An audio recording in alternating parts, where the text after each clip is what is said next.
What up, boys, and welcome back to another video. So as always, every single Wednesday I upload a video of me doing 100 runs. Well, not doing 100 runs in the video, but I've done 100 runs, and I'm going to take you guys through the dungeon, the route that I take, and I'm going to show you guys the loot that I've received from doing it 100 times. Because every time I get something of value or something that's worth mentioning, I save it in the bank, and I basically just save all the loot from 100 runs, and I show it to you guys. And in today's video, we're doing Shattered Halls. Those who have watched me for some time right now, they know what I feel about TBC dungeons. I mean, I like the ones where you get steady gold as well, like the Underbug with Primal Life, and you can mine in it. And you have Mana Tombs with Primal Shadow, and you can also mine in it. And basically dungeons that guarantee you that you're going to make some sort of gold, because I'm not a big fan of TBC transmog. I've tried it, I've sold some, but mostly it's like crossbows and bows in terms of green transmog, and you can always be lucky and get like an epic world drop, like Blade of Wizardry for instance, and obviously that's a good item. But the thing that's going to make you the most gold in TBC dungeons is the rare plans and patterns, like epic plans, patterns, Felstay Longblade, the Fell Edge Battle Axe, Corium Champion, and so on.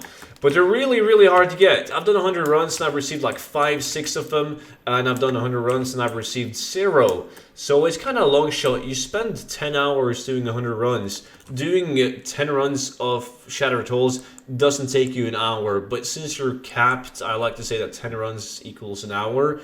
So let's just say that it took me half of that probably. It probably took me 5 hours, 4 hours even to do 100 runs. But if you're not lucky and you get one of those patterns or plans, you're not going to make that much gold. So that's actually a place where I prefer to do Wrath of Lich King dungeons, because some of them have steady gold. You can skin, you can mine, and they sometimes drop Eternals. And they also have a couple of green items that's quite interesting, especially the bows. But we've got to do 100 runs of every single dungeon in the game and 10 hours of every single open world farm in the game. When it comes to route in Shattered Halls though, it's really straightforward. You just run through it. There's no alternative ways you can take in the dungeon. So you just follow the dungeon as it is, and you want to do it on normal mode, because obviously if you do it on heroic, you will be saved after doing the first boss, so you can only do it once. So do it on normal mode. And if you do it on heroic though, you can do 9 runs on normal mode and then swap it over to heroic if you're only planning on doing 10 runs a day, because there's a mob behind this last boss that will drop primals guaranteed, any random primal. So that's pretty good, especially if we get like 3 primal air. That's decent gold. But now I'm done. So after you're done, I play on a druid, so I use Dreamwalk twice. If you don't have a druid, you can just sign up, like make a custom group, disband the custom group, and you will be ported out after a minute. So you should time it correctly, like when you're halfway through the dungeon, just create a group, disband it, and then you kill the last boss and boom, get ported out and you can fly back in. But I'm a druid, so I find it convenient to just use Dreamwalk twice, and once I do that, I get ported to the graveyard.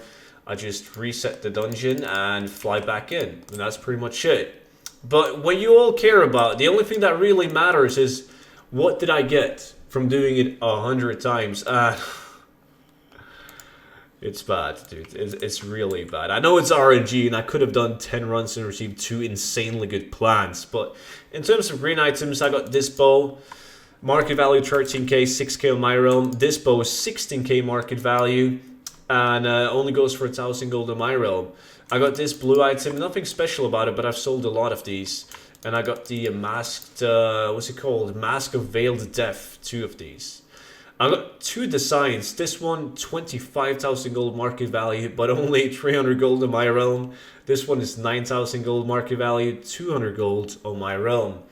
And this is an epic. I actually did get an epic. The plans for Runic Hammer. It's 80,000 gold market value. On my realm, it's 5,490 gold, which I bought out. I had to buy that one. That's way too cheap. So the next one is for 20,000 gold, and I'll probably hold on to it until another ban wave is out, so they can ban the bots doing Botanica, because they just fill the auction house with TBC plants, so I can sell it for more. But that's what I got. I mean, there's not that much point in using the T-Cent bag macro, but just for the fun of it, 59,000 gold is what I'm left with. So, yeah, not the best. It really, really isn't. But, gotta try them all. If you guys got any suggestions on what the next farm should be, then let me know in the comment section. It can be a dungeon that I haven't done 100 runs of.